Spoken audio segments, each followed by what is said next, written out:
हाँ जी साहब, सब बढ़िया। देखो कल मैंने आपको बोला था ना कि 80% से भी ज़्यादा के चांस लग रहे हैं यहाँ से बीटीसी ब्रेकआउट मार्केट 29,000 के लेवल को आजकल में टच कर सकता है।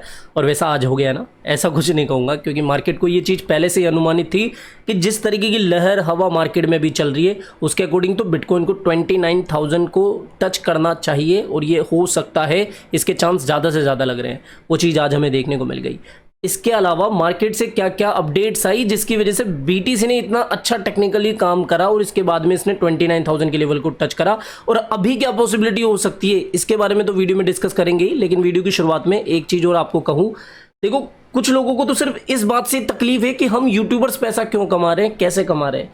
कल मैंने आपको एक एयर ड्रॉप के बारे में बताया जिसमें क्लियरली मैंने कहा कि ज़्यादा इसमें दिमाग लगाने की ज़रूरत नहीं है, बहुत सिंपल से कुछ स्टेप से। और अगर ये चीज़ आपको समझ में आती है, अगर आप इसमें इंटरेस्ट दिखाते हैं तो ये चीज़ आप कर लेना, वरना छोड़ देना, कोई बात नहीं। मार्केट की अपडेट्स को देख लो। लेकिन उसमें भी कुछ लोग कमेंट करते हैं कि भैया तुम्हारा तो फ़ायदा होगा ही ना।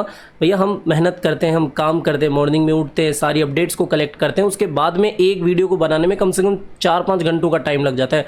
आपको तो लगता होगा कि भैया 10-20 मिनट का काम है, बात खत्म। लेकिन इसके पीछे कितनी रिसर्च लगती है और कौन कौन सी अपडेट्स के लिए हम वेट करते हैं ये हमें ही पता है, ठीक है। और आजकल जो कुछ थाली के बैंगन यूट्यूबर्स की बातों में आप आ रहे हो, जो कि आप ही की जुबान आप ही को सुना देते हैं, जैसे मार्केट गिरता है तो मार्केट की बुराई शुरू, टीए वालों का क्या हो गया वगैरह वगैरह, ऐसी चीज़ों को आप थोड़ा सा इग्नोर करो। हम मार्केट में 3-4 सालों से आपके साथ हैं और आगे भी बने रहेंगे। और मेरे साथ क्या इस समय दौर चल रहा है उसमें भी मैं आपके साथ हूँ, वो आपको पता ही है।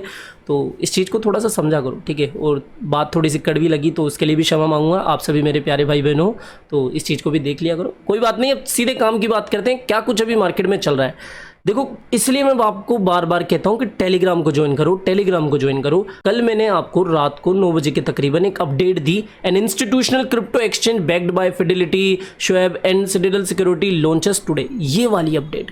अब ये अपडेट देखा जाए ना, ये इतनी बड़ी अपडेट है कि यूएस के अंदर जो बड़ी बड़ी एसेट मैनेजमेंट कंपनियां हैं, जो बड़ी फाइनेंशियल कंपनियां हैं, वो किस तरीके से क्रिप्टो करेंसीज को ले रही है, अपना खुद का एक्सचेंज ला दी है। यहां पर देख सकते हो EDX, जो कि अभी हालांकि ये सारी क्रिप्टो करेंसीज को ट्रेड करने के लिए सर्विस नहीं दे रहा है, सिर्फ यहां पर BTC, इथेरियम, LTC यानी कि लाइटकॉइन और बिटकॉइन कैश, ये 3-4 क्रिप्टो करेंसीज ही इस पर ट्रेड हो पाएगी। एक तरीके से आप देखो, ये जो बाकी एक्सचेंजेस है जो आप बाइनेंस वगैरह हो गया ये यूज़ करते हो, इससे ये अलग होगा, ठीक है। इसके अंदर इतनी बड़ी बड़ी कंपनियों का हाथ है। इससे क्या समझ में आ रहा है कि यूएस की जो बड़ी जाइंट कंपनियां हैं, जो फाइनेंशियल कंपनियां हैं, वो भी क्रिप्टो को सीरियसली लेना शुरू कर दी है। और अगर ये इस तरीके से सर्विसेज देना शुरू करेगी तो जो मेन स्ट्रीम मीडिया होगी वो भी इस चीज़ को कवर करेगी, जिससे कि नए लोगों को इसके बारे में पता लगेगा और नया पैसा आना मार्केट में शुरू होगा। अगर आप टीथर प्रिंटर को देखोगे तो उसमें भी आपको पता लगेगा कि बहुत सारे USDT प्रिंट होना शुरू हो गए। क्या समझ में आ रहा है, इससे मार्केट में नया पैसा आना शुरू हो गया है। तो नई पब्लिक भी आएगी तो डेफिनेटली बिटकॉइन के अंदर पैसा जाएगा। कल आपको बताया कि 50% अकेला तो मार्केट का पैसा बिटकॉइन के अंदर डल गया है, यानी कि डोमिनेंस 50% से ज़्यादा बढ़ गई है। तो इस चीज़ से हमें समझना चाहिए कि किस तरीके से ग्लोबली अभी बिटकॉइन को या फिर क्रिप्टो करेंसीज को अडॉप्ट किया जा रहा है। इसका ताज़ा उदाहरण इतनी बड़ी अपडेट के माध्यम से आपको पता लगा। ब्लैक रॉक की अपडेट के बाद में किस तरीके से बिटकॉइन के अंदर पॉजिटिव मूवमेंट देखने को मिला आपको पता ही है। अब यहां पर अपडेट्स आ रही है कि WisdomTree submit new filing for spot bitcoin ETF। इसके अलावा ये भी आप देख सकते हो 1.5 ट्रिलियन एसेट मैनेजर इन्वेस्ट को reactivate spot bitcoin ETF filing. इसके अलावा बहुत सारी अभी छोटी बड़ी कंपनियां हैं जो कि स्पॉट बिटकॉइन ETF के बारे में विचार कर रही है, वो भी जो फाइलिंग है उसके बारे में विचार कर रही है। इससे क्या समझ में आ रहा है कि अगर ये इतनी बड़ी बड़ी फाइनेंशियल कंपनियां बिटकॉइन ETF मार्केट में लाना चाहती है तो कहीं ना कहीं इन सभी को पता है कि आगे आने वाले समय में बिटकॉइन का क्या फ्यूचर होने वाला है। तो ये जो अपडेट्स है ना कहीं मार्केट में पॉजिटिवनेस ला रही है। और बिटकॉइन ETF क्या होता है, अगर आपको ये नहीं पता तो इसके ऊपर एक डेडिकेटेड वीडियो अपने सेकंड चैनल पे लाने वाला हूं, जिससे कि आपको ETF के बारे में समझ में आ जाए कि हाउ ETF वर्क और ETF क्या होता है, ठीक है। तो ये कहीं ना कहीं पॉजिटिव अपडेट थी और इसी का असर हमें कल मार्केट पर देखने को मिला। अभी क्या हो सकता है इसके बारे में बात करें।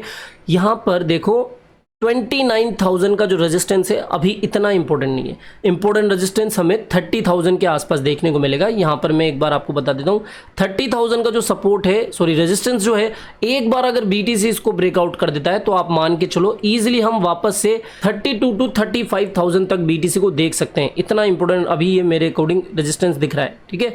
तो इसके ऊपर थोड़ा सा ध्यान रखो। और बाकी अभी तक तो कोई ऐसी घबराने वाली बात नहीं है। अगर ये यहाँ से थोड़ा सा करेक्शन भी लेके 27,000 के आस आसपास आ जाए तो आप इसको रीटेस्ट मान के इस तरीके से मूवमेंट समझ लेना, ठीक है। तो ये बात हो गई बिटकॉइन के बारे में, अपडेट्स के बारे में। अगली अपडेट पॉलीगॉन शायद 80% लोग ऐसे होंगे जिनके पोर्टफोलियो में मैटिक कॉइन होगा ही। इससे जुड़ी हुई क्या खबर निकल के आई है कि पॉलीगॉन प्रूफ ऑफ स्टेक पर काम करता है, आपको पता ही होगा, यानी कि जो स्टेकर्स है, वैलिडेटर्स है, वो ही इस चेन को ऑपरेट करते हैं। अब यहाँ पर जो पॉलीगॉन है उन्होंने एक प्रपोजल पब्लिश करा है जिसके अंदर होगा क्या कि ये प्रूफ ऑफ स्टेक अपग्रेड करने वाले हैं टू जेके ईवीएम वैलिडेशन, यानी कि पॉलीगॉन प्रूफ ऑफ स्टेक जो है वो डिसेंट्रलाइज जेके लेयर 2 बनने वाली है। अब इससे होगा क्या कि जो सिक्योरिटी है वो भी ज्यादा बढ़ेगी, परफॉर्मेंस भी बढ़ेगी और स्पीड का भी इसमें अच्छा खासा असर हमें देखने को मिल जाएगा।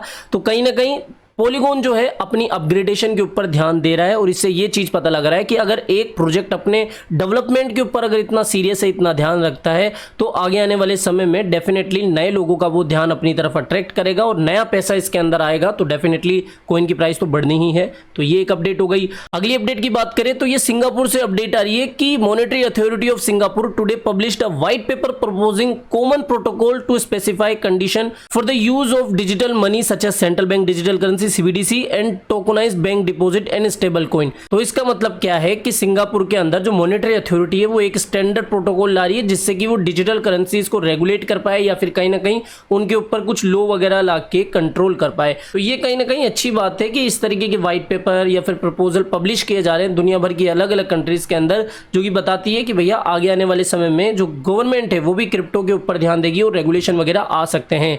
तो आज की जो इंपॉर्टेंट अपडेट थी वो मैंने आपको बताई, एक तो पॉलीगॉन वाली अपडेट, इसके अलावा ये जो एक्सचेंज की अपडेट है ये भी इंपॉर्टेंट है। इसके अलावा एक अपडेट आप ये भी देख सकते हो, मोदी जी का 4 दिवसीय दौरा चल रहा है अमेरिका के अंदर और इसके तहत आज वो न्यूयॉर्क के अंदर थे और न्यूयॉर्क के अंदर वो एलॉन मस्क से भी मिले और एलॉन मस्क भैया मोदी जी के फैन हो गए। इसमें इस तरीके से बताया गया है कि मोदी जी की मीटिंग के बाद में उन्होंने कहा कि मैं मोदी जी का फैन हो गया, बहुत सारी बातें इन्होंने बताई, फ्यूचर को लेकर अपने गोल शेयर करे और इंडिया की काफ़ी तारीफ करी। तो कहीं ना कहीं मोदी जी के साथ में एलॉन मस्क की मीटिंग थी और अभी ट्विटर पर ये भी चर्चाएं चल रही है कि मोदी जी जब बाइडेन के साथ में मिलेंगे तो वो क्रिप्टो करेंसी रेगुलेशन के ऊपर कुछ चर्चा कर सकते हैं, लेकिन अभी ऐसी कोई अपडेट आई नहीं निकल के।